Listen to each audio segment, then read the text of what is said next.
Hello guys, welcome to a new video from the channel. This time we check install OpenSSL on Windows. So let's start. And first let's see these steps and you can do it. So first method is using the official installer. So you have to download the installer, visit the China Live Productions page and download the latest Win64 OpenSSL installer. So then you have to run the installer, so you have to double click on .x file and accept the license agreement and choose the default installation path.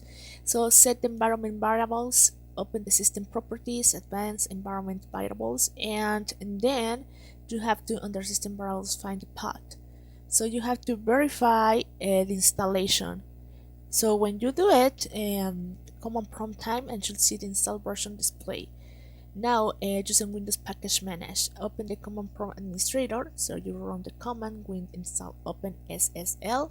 You have to verify after installation type OpenSSL version confirm working. Well guys, I hope this works for you. Thank you for watching this video. Remember to subscribe and give a thumb up to this video.